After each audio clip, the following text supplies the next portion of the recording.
Paz de Cristo, eu sou o pastor Paulo Mazarém e é sempre muito bom chegarmos até você com a Escola de Sabedoria, este encontro que tem sido um divisor de águas na vida de centenas e centenas de pessoas que estão sendo alcançados e transformados, acima de tudo, pela Palavra de Deus.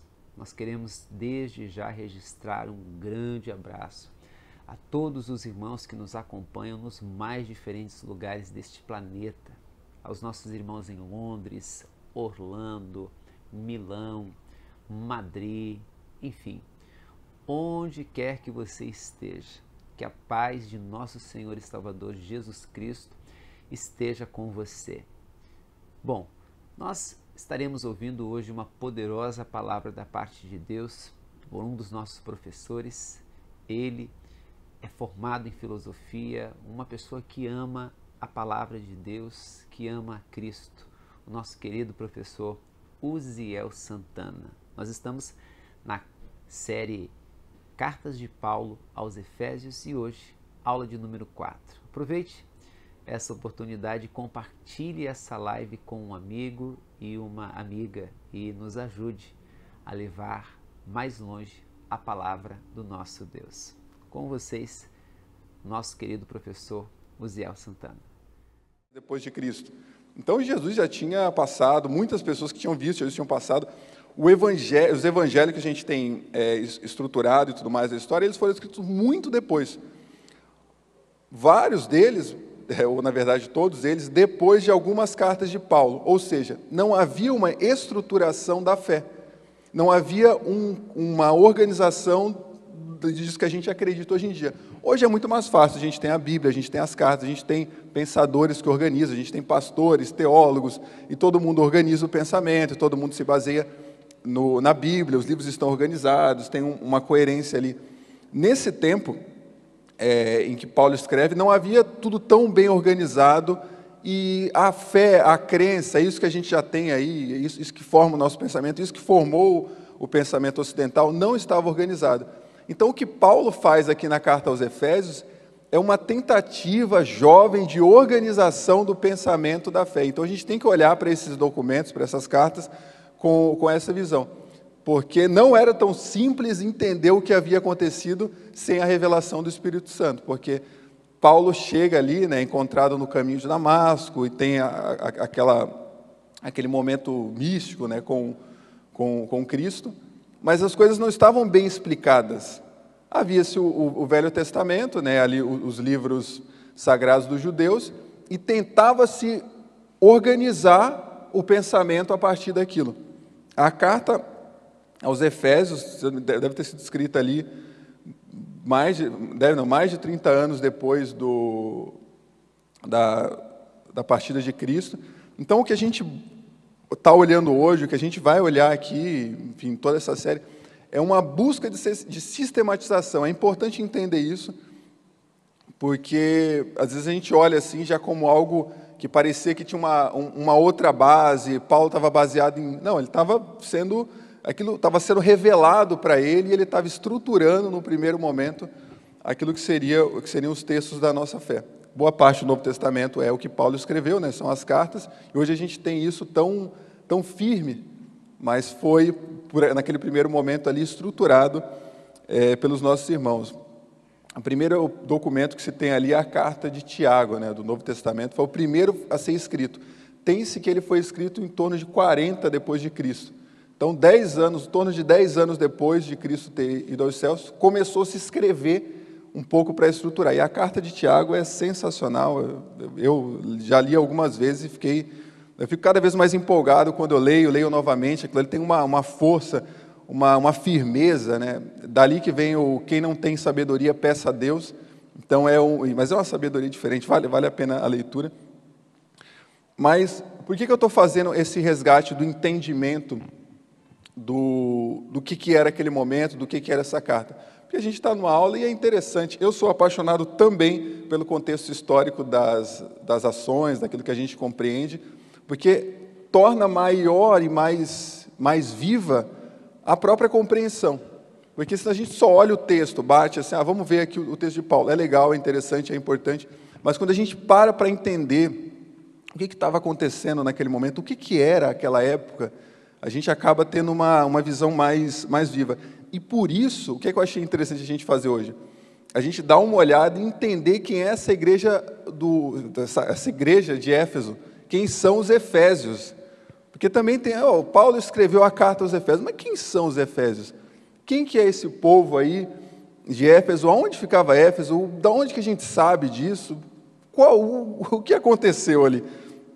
Então, eu achei interessante, até trouxe aqui o outro slide aqui, importante a gente entender, era uma igreja localizada numa cidade rica, tanto culturalmente, quanto do ponto de vista filosófico, religioso, havia uma influência muito grande da cultura grega ali, né? Os romanos tinham dominado, mas havia uma influência muito grande, e a deusa daquela região era Diana de Éfeso, ou Artemis, né? Dependendo aí se é o grego ou o romano, mas, de qualquer maneira, era a mesma figura, era a mesma deusa, e Diana de Éfeso tem um papel muito importante na história da igreja, isso é curioso, porque foi por conta de Diana de Éfeso que teve um tumulto em Éfeso, e que está relatado em Atos 19. Porque, mais uma vez, a gente vê Paulo escrevendo uma carta para uma igreja, mas que igreja é essa? Quem fundou essa igreja? Quando que começou? Qual que quem são essas pessoas para a qual Paulo escreve? O tumulto em Éfeso nos traz a compreensão desse momento. Éfeso era uma cidade bastante religiosa, bastante rica, bastante filosófica, uma cidade forte daquele tempo. E a gente consegue ver, a primeira vez ali, o trabalho de Paulo em Atos 19, nesse relato aqui. Eu vou passar para os irmãos rapidamente. Naquele tempo houve um grande tumulto, isso aqui é Atos 19, a partir do 23. Naquele tempo houve um grande tumulto por causa do caminho, e ele vai contando aqui a história. O que aconteceu naquele período? Paulo começou a pregar em Éfeso, isso muitos anos antes de mandar essa carta, isso é importante. É óbvio que eu estou dizendo, mas é importante para organizar. Paulo começou a pregar em Éfeso e vários milagres começaram a acontecer. Várias coisas começaram a acontecer, Deus começou a se fazer presente, muitas pessoas começaram a se converter em Éfeso. Essa igreja para a qual Paulo escreve é uma igreja que se formou nessa viagem missionária de Paulo. Então a gente precisa entender que era uma igreja que Paulo havia conhecido, a igreja de Áquila e Priscila. Para essa igreja que Paulo escreve depois. Mas a primeira vez que ele esteve lá, o tumulto foi gigantesco. Por quê? As pessoas começaram a se converter a Cristo, ao caminho, né? Era esse o termo que hoje dá sentido à nossa fé. A gente tinha ali uma cidade extremamente religiosa, ligada a Diana de Éfeso. Isso aqui foi o que restou de Éfeso. Você vê o quão interessante é a vida, né? Era tão importante, hoje ruína, que turista vai lá tirar foto e fazer selfie. Você vê, era onde uma vida inteira acontecia. E aí, nesse lugar, mas era tudo muito mais organizado e bonito, houve um grande tumulto, porque um ourives chamado Demétrios, ele organizou as pessoas que faziam imagens de Diana, que era um comércio muito próspero, se ganhava muito dinheiro fazendo imagem. Por quê?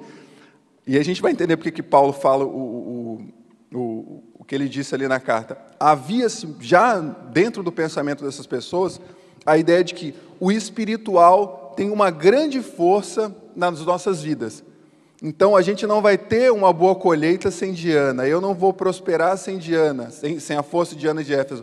Então, a base de pensamento era esse: há uma força espiritual que opera no mundo e eu preciso dessa força para realizar com sucesso aquilo que eu busco. Diana era a força para a maioria das pessoas. E aí, quando as pessoas começaram a se converter ao caminho, e o caminho não tem nenhuma imagem de adoração, o caminho, na verdade, fazia que as pessoas vendessem o que tinham e entregassem ali, porque não é uma outra fase da humanidade, a gente precisa entender isso também. E ele diz o seguinte: senhores, vocês sabem, isso o texto de Atos, que temos uma boa fonte de lucro nessa atividade. O rapaz que fazia lá, o Demétrio, que fazia as imagens lá. E estão vendo e ouvindo como este indivíduo, Paulo, está convencendo e desviando um grande número de pessoas aqui em Éfeso, em quase toda a província da Ásia. Diz eles que deuses feitos por mãos humanas não são deuses. Era uma afronta total ao que eles tinham. Imagina, ele estava indo contrário ao pensamento basilar, assim, as águas profundas do pensamento de um povo. E aí ele fala, não há somente perigo para a nossa profissão perder sua reputação, mas também para o templo da grande deusa Artemis cair em descrédito. Porque o templo era um espaço de comércio, era um espaço de venda, as pessoas estavam começando a sair disso e indo para ali, para outro caminho, para o caminho. Então, estava se perdendo muito dinheiro. Foi se organizar isso aqui, e aí, obviamente, o Demétrio, um homem muito inteligente, não falou, olha, mas não é só um problema da minha profissão, não é só porque a gente vai perder dinheiro, não. É porque o templo de Artemis vai perder o crédito, vai deixar de ser forte. E isso é muito interessante, né? Quando você começa a unir o poder econômico e a fé das pessoas. Para você não perder o poder econômico, você aponta para a fé, olha, mas vai desmoralizar o nosso Deus. E aí, um Deus que precisa ser defendido a esse ponto, eu imagino que não tenha grande força, né? Já que imagina um templo ali, poderia tirar a força desse Deus. E aí, o que aconteceu? Todo mundo que ouviu isso ficou furioso e começaram a gritar, grande é Artemis dos Éfesos, ou Diana de Éfeso. Em pouco tempo, olha a força do que aconteceu. Isso aqui a gente está olhando o histórico do lugar para onde Paulo escreveu a carta depois. O povo saiu às pressas para o teatro, aí você vê a força da cultura grega, né, do teatro, arrastando os companheiros de viagem de Paulo. Paulo não estava nesse momento, levou um rapaz chamado Gaio e o outro Aristarco. E é interessante, né? A gente lê Atos assim, às vezes esquece, não, relato do que aconteceu naquele dia, o que aconteceu naquela multidão. Paulo queria apresentar-se à multidão, mas os discípulos não permitiram. Por quê? Provavelmente iam destruir Paulo ali, porque as pessoas estavam ensandecidas. Como assim? Esse homem está desmoralizando a nossa divindade e tal. Alguns amigos de Paulo, dentre as autoridades da província, chegaram a mandar-lhe um recado pedindo para que não arriscasse ir ao teatro. Você vê a força que estava de ódio naquele lugar. E aí, um gritava uma coisa, outro gritava outra. A maior parte nem sabia por que estava lá. Eu acho isso tão comum na humanidade, né? Mesmo quando você consegue mover pessoas. Por que a gente está aqui? Não sei, mas tem que mudar. E aqui tinha um pouco disso já naquele tempo. Porque o homem, ele muda no tempo, mas ele não muda. Alguns da multidão julgaram que Alexandre era a causa do tumulto. E aqui é muito interessante, uma coisa curiosa. Quem que é Alexandre que surge aqui? Não sei, ninguém sabe.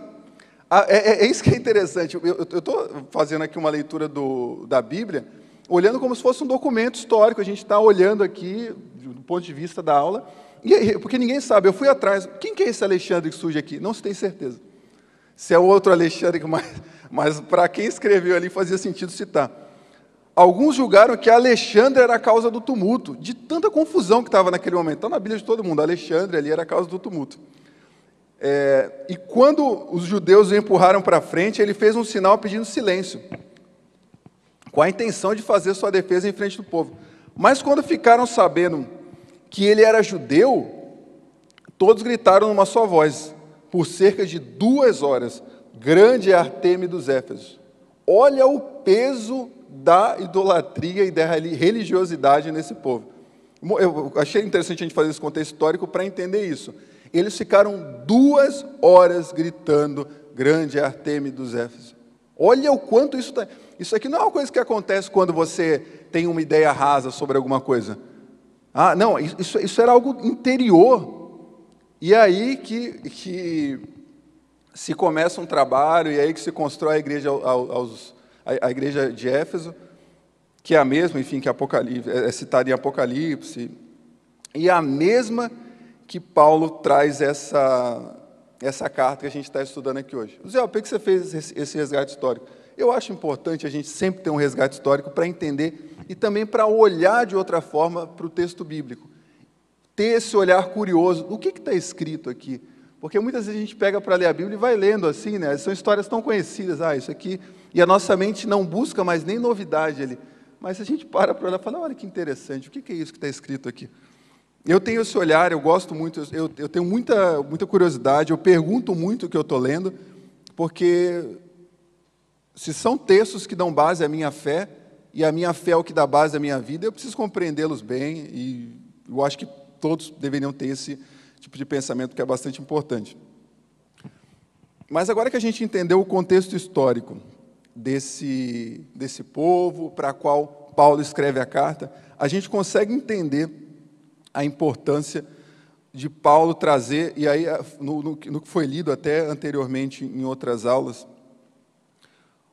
Paulo faz questão de explicar as bênçãos espirituais que as pessoas receberam ao aceitarem a Cristo, ao aceitarem o caminho. Por quê? A visão espiritual para esse povo era muito, muito forte, era muito, muito importante.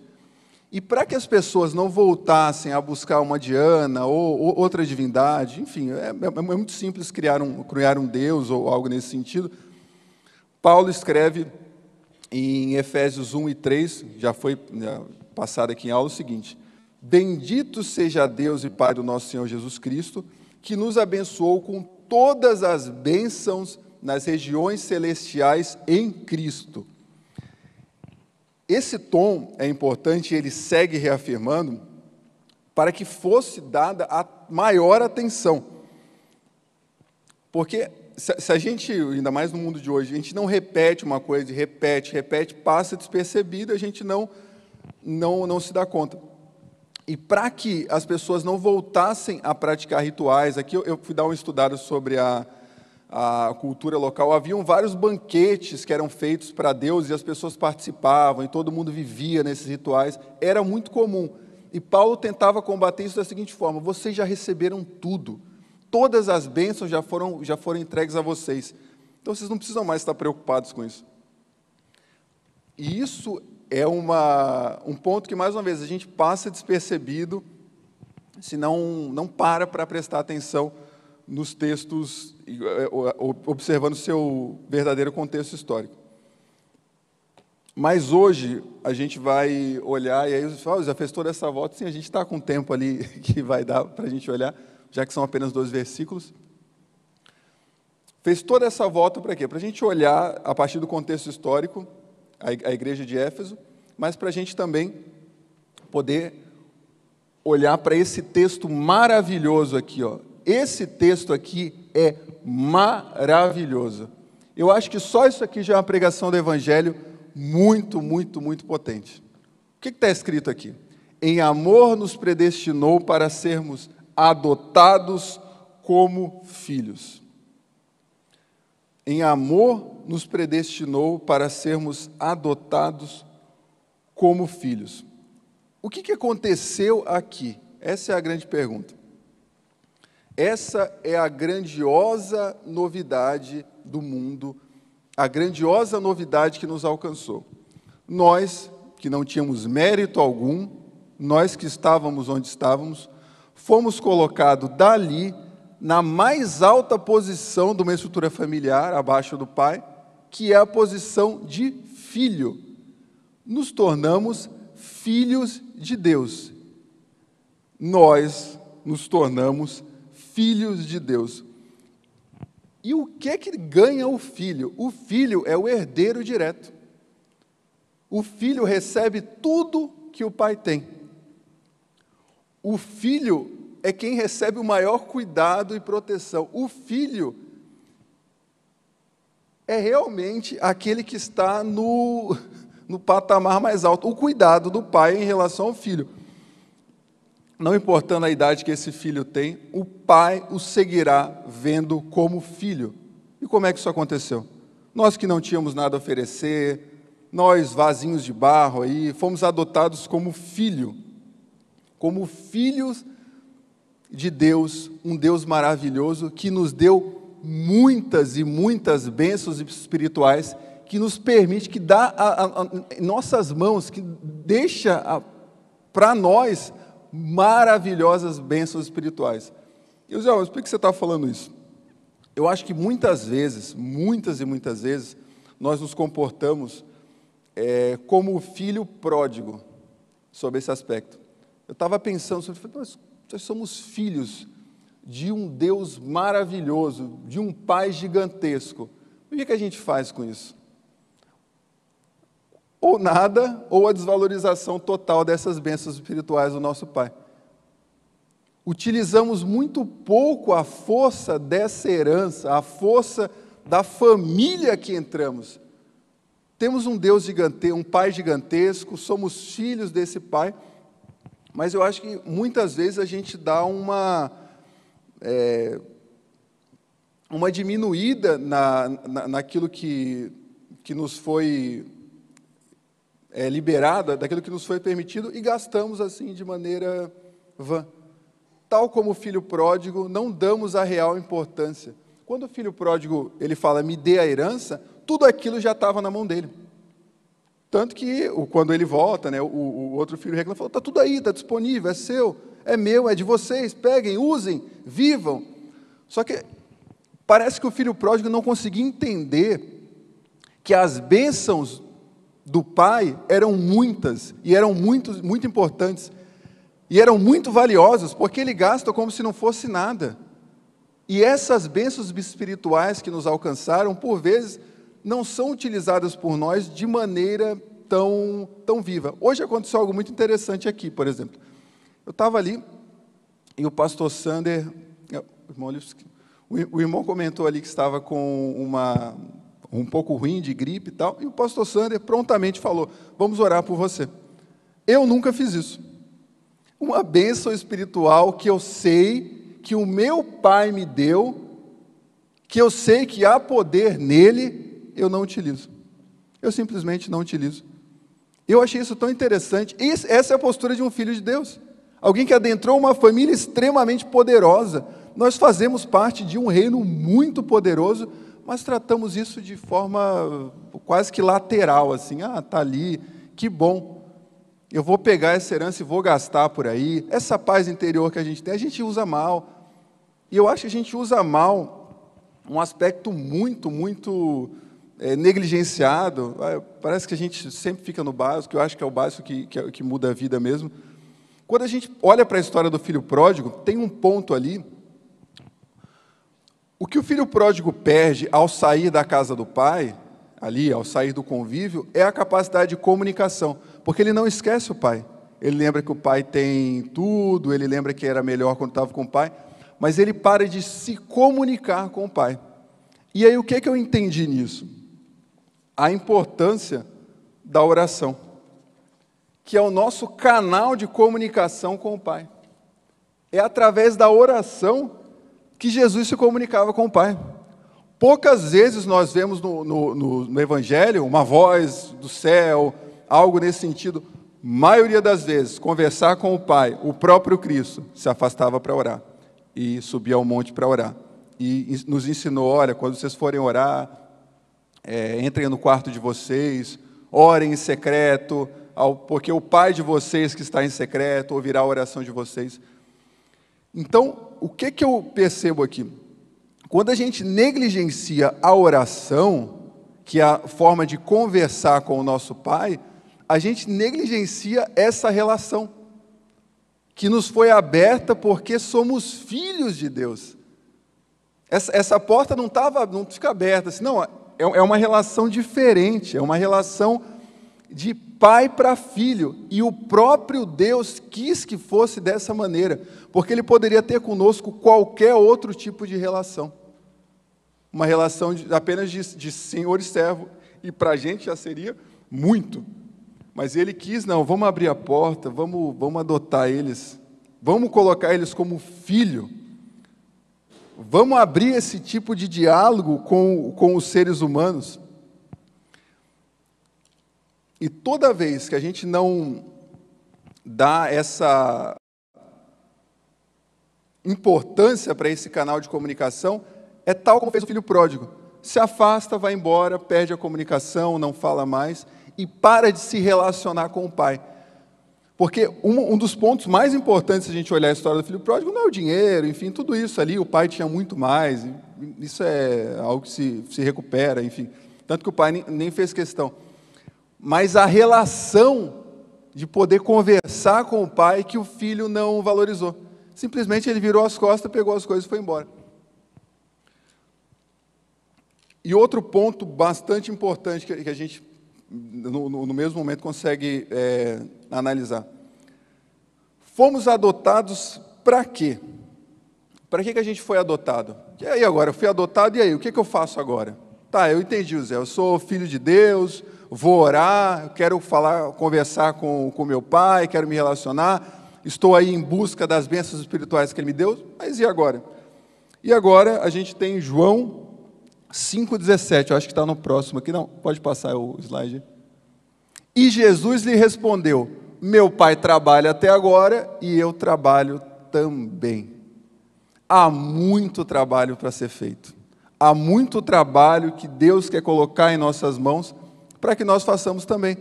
Porque Deus é um Deus que trabalha e os seus filhos trabalham também. E trabalham para Ele, trabalham nas vidas das outras pessoas, trabalham em vários espaços. Os filhos de Deus fazem exatamente o que Deus faz. Trabalham, trabalham, trabalham. E aqui um ponto muito importante. Deus escolheu que fosse o amor, o vínculo dessa relação. E por isso nos transformou filhos. Para que não seja assim, eu trabalho para Deus por obrigação, porque eu sou servo dele. Não, eu trabalho para Deus porque eu amo a Deus e eu sou filho de Deus. E o que ele faz por mim não é por obrigação, é porque ele me ama, porque eu sou filho dele. Essa relação entre pai e filho que se dá entre nós e Deus, ela é conectada através do amor.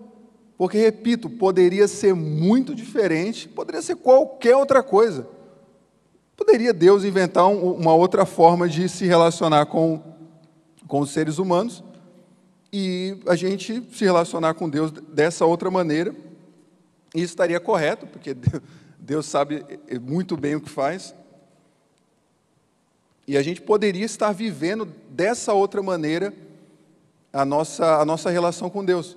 Mas quis Deus, em sua infinita bondade e misericórdia, para nos dar compreensão de família, que nos tornássemos seus filhos e para que trabalhássemos para Ele como filhos. E nos relacionássemos com Ele como filhos. E isso é um ponto muito importante, que muitas vezes a gente negligencia, do trabalho que nós temos para realizar em Deus e para Deus. Há um trabalho a ser feito que a gente muitas vezes negligencia, porque é possível chegar até nesse ponto do filho, né? A gente entra ali e nos tornamos filhos e buscamos as bênçãos espirituais, mas tá aí, agora tenho coisa para fazer? Tem. Jesus trabalhou até o final, nosso Pai trabalha, a gente tem muita coisa para fazer, e por conta disso, precisamos estar atentos para aquilo que Deus tem para as nossas vidas. E aí, como é que a gente vai saber disso, né? Como é que a gente vai ter acesso a isso? Como é que a gente vai buscar isso através da conexão com Deus? João 16, 12 e 14. É um ponto muito interessante, porque é naquele momento entre última ceia e Jesus crucificado. Ele tem ali, é um trecho muito interessante do Evangelho. Jesus fala, tenho muito que lhes dizer, mas vocês não podem suportar agora. Mas quando o Espírito da verdade vier, ele os guiará em toda a verdade. Não falará de si mesmo, falará apenas o que ouvir, e lhes anunciará o que está por vir. Ele me glorificará, porque receberá o que é meu e tornará conhecido a vocês. Essa relação com o Espírito Santo, essa relação que Cristo já nos anunciou que haveria, é o que vai nos guiar nesse caminho de verdade. É o que vai nos apresentar o que falta de compreensão dessa relação entre nós e Deus. É o que a gente precisa fortalecer para poder entender de maneira mais clara aquilo que está entre nós e Deus e o que nós devemos fazer.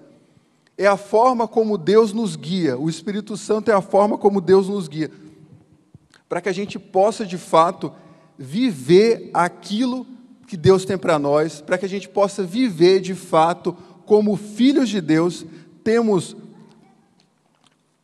a orientação do Espírito Santo nos guiando durante todo o caminho, durante a nossa vida, para que a gente possa ter isso internalizado. E aí tem outro ponto, que a gente acho que está no próximo aqui. A natureza criada aguarda com grande expectativa que os filhos de Deus sejam revelados. Eu amo essa passagem bíblica, por quê? Porque ela nos traz que tudo que foi criado, como de maneira oculta a nós, tem a expectativa, né? Alguns trechos trazem ali com grande ansiedade, de que os filhos de Deus sejam revelados. Nós que somos os filhos de Deus, que seremos aí transformados e no momento posterior, somos uma espécie de expectativa da natureza. Eles querem ver, a natureza busca ver o que são, quem são, como são os filhos de Deus. E nós que somos os filhos de Deus, temos que dar essa resposta a tudo que é criado. Temos que dar essa resposta a essa expectativa da criação em relação aos filhos de Deus.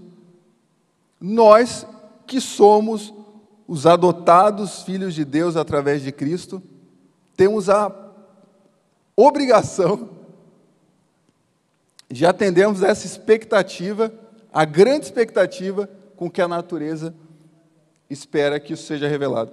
Isso é algo que se espera há muito tempo, porque nós somos adotados ali com a vinda de Cristo, com a morte e ressurreição de Cristo. Eu quis trazer uma outra alegoria aqui, que enfim, também é bíblica e bastante importante. Vocês conhecem o processo de enxertar uma árvore em outra? Eu já ouvi isso várias vezes e não compreendia muito bem como é que funcionava, mas buscando entender aqui Efésios e adoção, eu procurei entender como é que se enxertava uma árvore em outra. E para que servia o enxertar uma árvore em outra? Por que vai enxertar uma árvore? Por que está fazendo isso? E aí eu fui ver. Você pega o tronco da árvore, que é boa, que é sadia, e faz um corte nela, faz uma ranhura ali. E aí você pega um ramo que foi pensado, né, lá na outra árvore para dar fruto e não está dando fruto, você pega um ramo de outra árvore, uma árvore qualquer, uma árvore que não dá muito bem naquele lugar, enfim, o que seja, você pega aquele ramo que não está dando certo lá e coloca na árvore boa daquela terra. E aí você amarra, parece artificial no primeiro momento, fica ali amarrado assim, e você espera um bom tempo para que a natureza dessa árvore se transporte para essa. E depois de um tempo você passa, e se você não viu o enxerto, você quase não o percebe. O que é que você vê naquela árvore? Frutos de vários e vários galhos. Nós fomos enxertados em uma árvore, na oliveira verdadeira.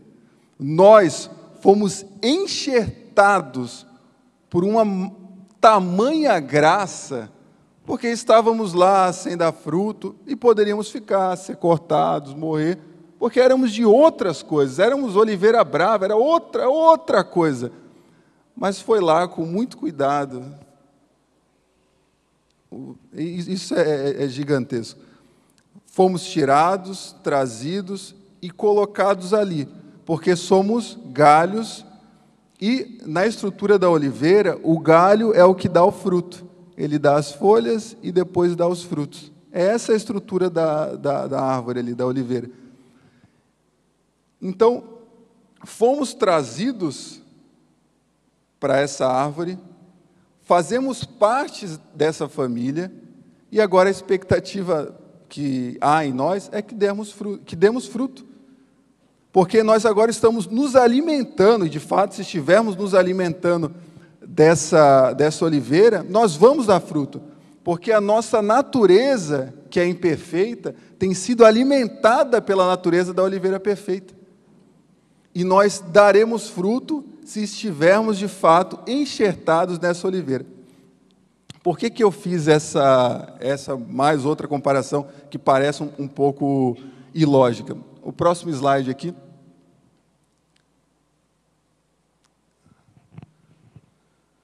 Porque nós fomos adotados, fomos enxertados para quê?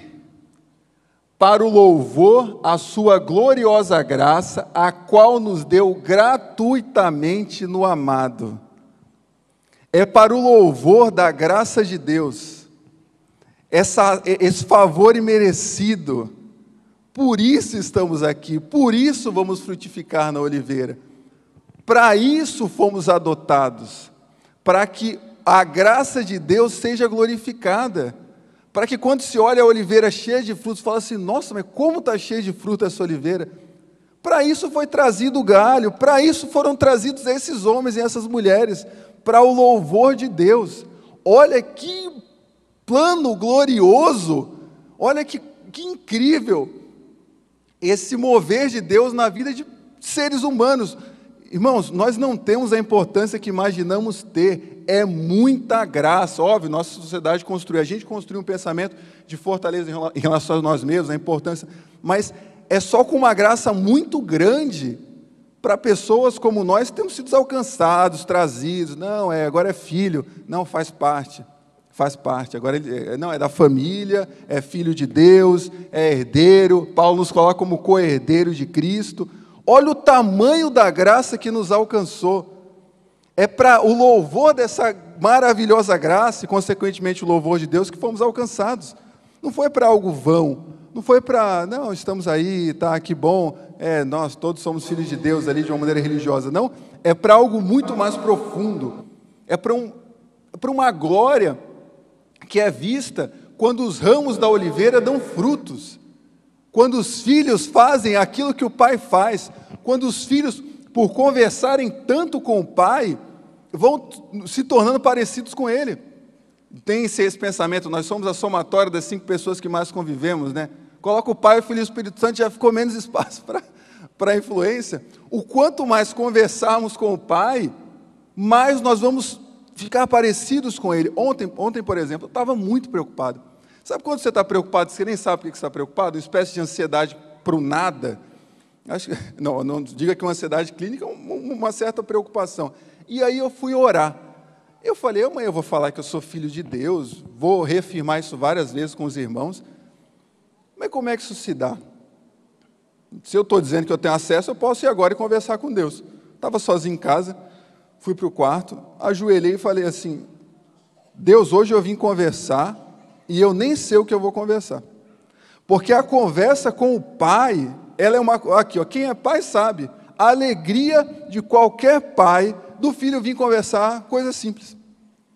Às vezes o filho vem trazer, olha pai, fiz tal coisa, o pai, a alegria é essa, é a alegria do convívio, é a alegria da relação com o filho. Não precisa ser algo grandioso, nossa, vou levar, eu preparei uma oração para falar, você está indo falar com seu pai. Deus escolheu a relação entre pai e filho. Poderia ser sempre assim, vocês são só apenas meus servos, venham aqui com total reverência, ajoelhem. Não, calma. Jesus fez uma oração por nós, das tantas ali no final de ano, ele fala assim, olha, e eu não peço só por esses, mas por aqueles que vão crer no testemunho desses, para que sejamos um. O que Cristo cavou para nós, o que Cristo alcançou para nós, foi uma relação de unicidade com Deus, uma relação de que a gente pode conversar com o nosso Pai em qualquer momento. Tive uma conversa com Deus, uma conversa sem olhar assim, vou orar 10 minutos, vou orar 20 minutos, eu não sei quanto tempo eu conversei com Deus. Foi uma conversa desburocratizada com o meu Pai, e foi maravilhoso. Eu saí dessa oração como quem renasce, como quem alcança a leveza. Por quê? Porque eu fui. Quem não tem aí, quem ainda tem a possibilidade de estar com seus pais, com sua mãe, não dá uma paz o colo de mãe? O colo de pai não dá Ai, parece que aqui não vai acontecer nada comigo. Da mesma maneira, a relação que Deus quer que a gente tenha com Ele. Porque foi assim que Ele nos chamou, nós somos os filhos de Deus. Nós somos os filhos de Deus. Nós, imerecidamente enxertados na oliveira, nós, imerecidamente adotados para essa família, temos uma total permissão de conversarmos com o nosso Pai. Então, que não percamos isso, que entendamos a importância, que aproveitemos disso que nos foi liberado, disso que nos foi comprado, dessa porta que foi aberta. Agora eu posso chegar, Pai, olha, eu, um ser humano, eu sei quem eu sou, não mereço a graça que me alcançou, nunca merecerei, mas agora eu posso falar assim, ó, Deus é o meu Pai. Isso é muito forte. Às vezes a gente perde, como eu já comentei mais cedo, como o filho pródigo não valoriza essa relação, não entende a força e o poder dessa relação de ser filho de um Pai muito poderoso. E aí nos perdemos, ficamos nervosos, ficamos angustiados, esquecemos, vá falar com o seu pai. Uma coisa que eu vou dizer, vá falar com o seu pai, você é filho de Deus, converse com o seu pai, chore com ele, converse qualquer coisa. Zé, mas a reverência, olha, a reverência está no coração, está na maneira como você se aproxima, não necessariamente nas palavras que você diz, no silêncio, não ficar perto. Busque seu pai, está ali o que você está buscando, está ali a confiança total, está ali a paz, está ali o caminho, está ali a verdade, está ali o que você precisa, na relação com o seu Pai. Você foi adotado, você é família de Deus. Descanse nisso, descanse em ser família de Deus e valorize essa relação ao máximo, porque deu sangue e cruz para que ela fosse permitida a nós.